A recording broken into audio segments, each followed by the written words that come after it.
Selamat kepada teman-teman semua yang telah dinyatakan lulus tes CPNS kemarin. Ya, ini adalah hasil dari kerja keras teman-teman semua, hasil keringat teman-teman semua yang telah menghabiskan banyak waktu, banyak tenaga, banyak pikiran, berjuang untuk bisa lolos di tes CPNS tahun 2019 ini. Tapi, sampai di sini kalian jangan santai-santai dulu ya. Jangan sampai terlalu dari kebahagiaan teman-teman. Karena di sini teman-teman belum resmi mendapatkan NIP sebagai CPNS. Karena setelah tahap ini masih ada tahap pemberkasan. Dan sebelum tahap pemberkasan, juga teman-teman masih diberikan waktu sanggah. Apa itu waktu sanggah? Jadi teman-teman yang merasa ada perbedaan nilai, misalkan pada saat tes CPNS kemarin nilainya misalkan 400 atau sampai 400 sekian atau mungkin 300 sekian, ternyata setelah di pengumuman nilainya berbeda. Ya ini wajar karena yang namanya sistem mungkin ada saja error, di mana data yang dihasilkan teman-teman di komputer mungkin berbeda saat masuk ke input.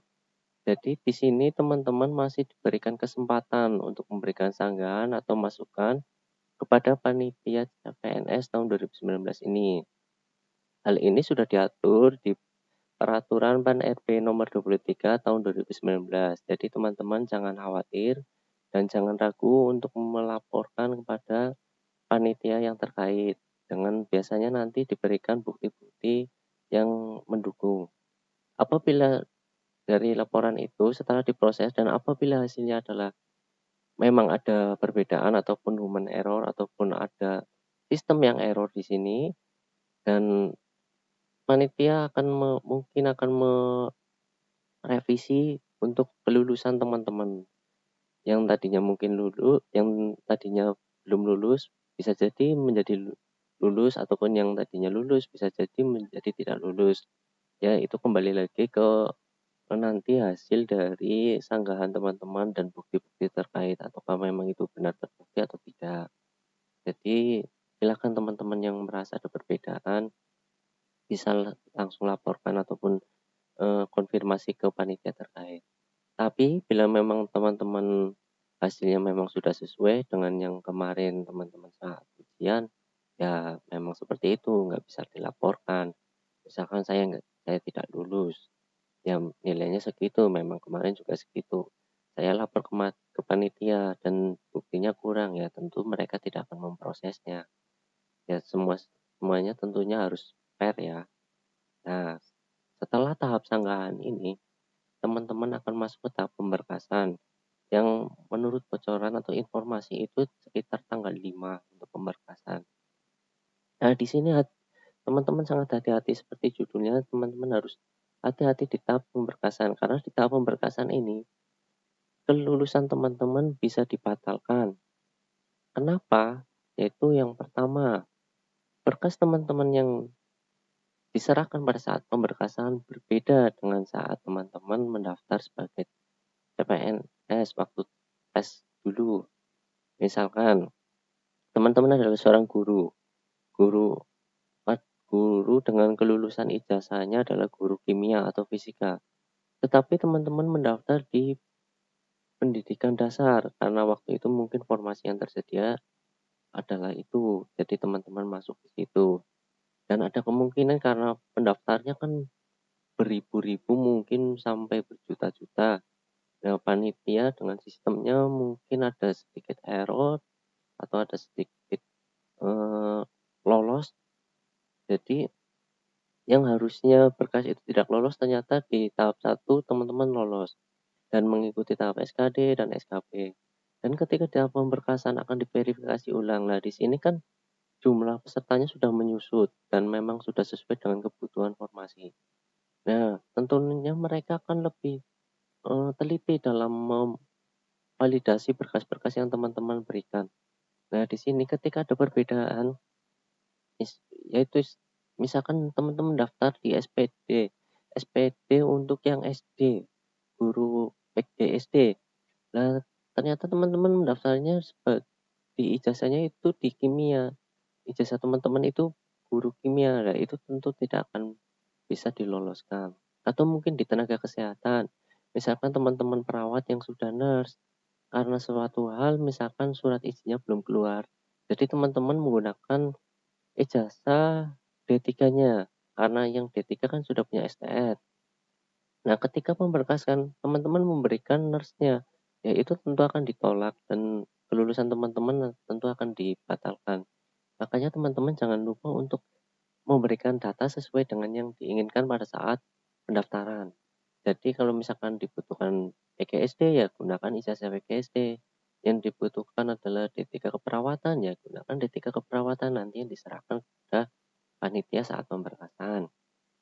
Dan untuk persiapan pemberkasan ini jangan lupa untuk teman-teman semua itu mempersiapkan scan, baik yang asli maupun yang legalisir. Tapi biasanya untuk pengalamannya dulu kita menggunakan yang asli. Untuk yang online-nya kita menggunakan yang di-scan itu yang asli. Tapi untuk yang fisiknya biasanya kita bawa yang asli dan yang dilegalisir. Jadi silakan teman-teman persiapkan mulai dari ijazah. Biasanya sih yang diminta adalah ijazah terakhir, tapi ada kemungkinan ada baiknya siapa tahu ada perubahan aturan, teman-teman sudah siap mulai dari SD, SMP, dan SMA, itu silakan dilegalisir.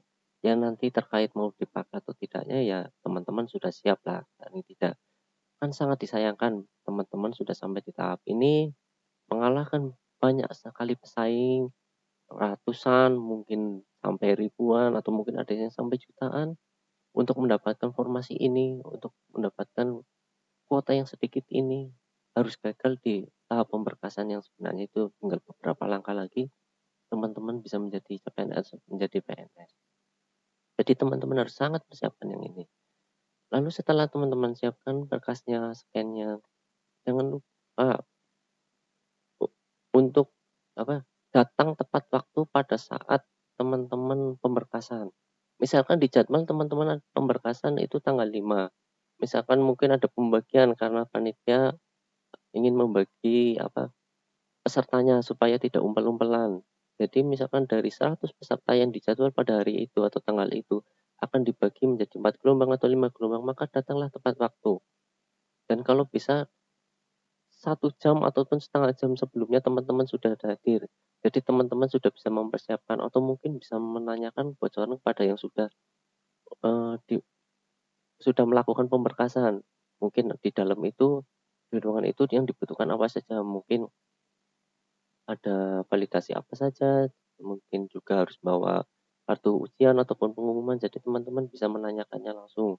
Ataupun dan di situ teman-teman juga bisa mengecek berkas-berkas teman-teman, siapa tahu ada yang ketinggalan, yang rumahnya jauh, jadi teman-teman sudah nggak istilahnya udah nggak gugup di sini.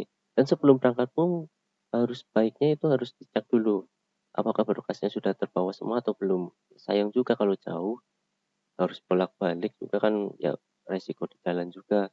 Dan ketika datang 1 jam atau setengah jam ya teman-teman bisa ngecek ulang. Ya itu untuk mencegah hal-hal yang tidak diinginkan saja. Lalu apalagi yang bisa menyebabkan kegagalan selain dari berkas yang tidak sesuai dan kedatangan yang tidak waktu, yaitu yaitu misalkan teman-teman adalah di jadwal itu tanggal 5, kok teman-teman tanggal 5 itu tidak hadir tanpa keterangan. Nah, ini juga bisa dianggap teman-teman bahwa telah mengundurkan diri dari tes CPNS ini dan lulusan teman-teman akan dibatalkan. Lalu bagaimana bila saya ada halangan dan tidak bisa hadir? Kita kembali lagi ke halangannya seperti apa.